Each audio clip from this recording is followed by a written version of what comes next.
Days left until one of the biggest title events of 2025. Very soon, Khamzat Chimaev will step into the main octagon, looking to become the new middleweight champion and take out Plessis.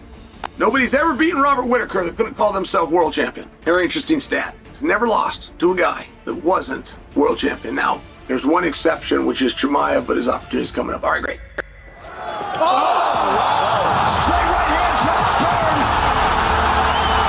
What will be his game plan? And most importantly, what can the South African champion come up with to counter the explosive power and grappling of the Chechen?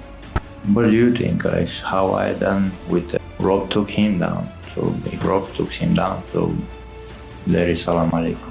We're breaking it all down today in our final pre-fight analysis. Hit that like button and let's get started. So how do you exactly prepare for a guy who fights in such an unorthodox way? We don't think of that so much. Think about what Khamzat can do. So it doesn't matter how we deep it. Talking about an absolutely phenomenal combination of strength and power. And yes, those are two different things. Ridiculously durable he is for his size. DDP has proven over and over again that he can go the full 5 rounds without losing his freshness, keeping up both the intensity and the variety. At that, we need to dive deeper into their core skill set, wrestling and striking. And of course, there's still the question mark around Chimaev's gas tank. He did switch to a new strength and conditioning coach before his last camp, a guy famous for turning fighters into cardio machines.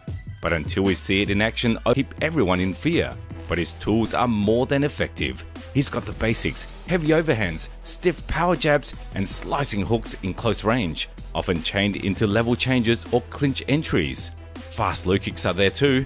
Most importantly, he knows exactly who he is as a fighter, and he's a master at keeping his opponents guessing, faking strikes, mixing levels and creating chaos right before shooting for a takedown.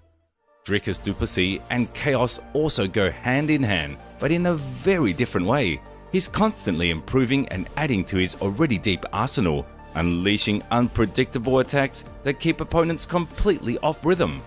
Everything that comes out of DDP's hands and feet is dangerous, powerful, damaging, and often fight-ending. He maintains a crazy pace, adapts mid-fight, and does exactly what's needed to break an opponent's rhythm.